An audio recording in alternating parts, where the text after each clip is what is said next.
Joining us is the Chief Market Strategist at InvestSMART, Evan Lucas. We got some good numbers yesterday, Evan. All on the right track anyway. Inflation data now suggesting things slowing faster than forecast. So what's holding the central banks back? So, Pete, we've still got to talk about the main two things that are really there. And one of them, without doubt, is fuel. That was still an incredibly high level. And then services as well. We'll get a very, very good indication for that second part of your question about global central banks. Tonight, you will see core PCE, so personal consumption expenditure in the US. If they do signal that they are also moving as the same direction, then the question gets louder. But for us here in Australia, we are clearly at the top. We are not going to get a rate rise next Tuesday. But there are signs still in that there are pressure points that we need to be fully aware of. And one of them is fuel.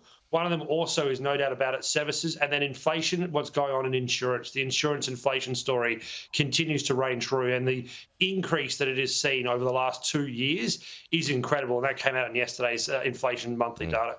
When do cuts start coming into the equation, Evan?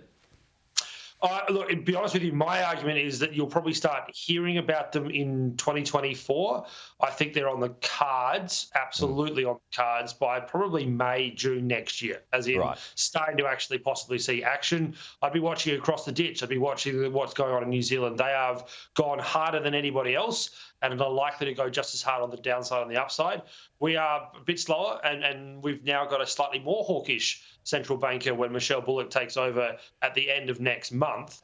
She may hold on a little bit longer than I thought Philip Lowe would. So I think it'll be early next year you start hearing about it, start seeing it in probably mid-year next 2024, maybe even the third quarter, worst case. Okay, China due to release manufacturing data today. It'll show a second month of contractions.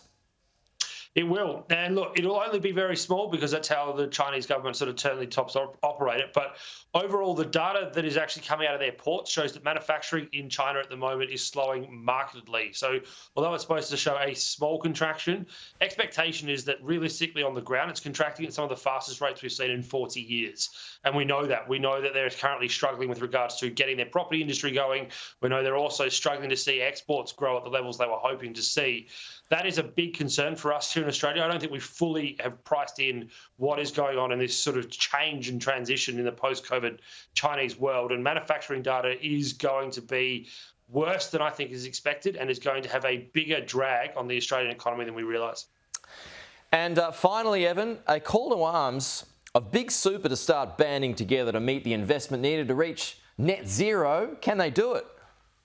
That's a great question. And I go back to Michelle Bullock about what she did on Tuesday. Her speech had a chart in there that showed by 2030, the amount of investment that needs to be done to reach net zero is almost 2 and a bit times what's already been invested. It's about $4.2 trillion across the globe. Now, Big Super is saying that they could put together about 3.5 billion. Doesn't even touch the pond in terms of getting to that level, but it would certainly help.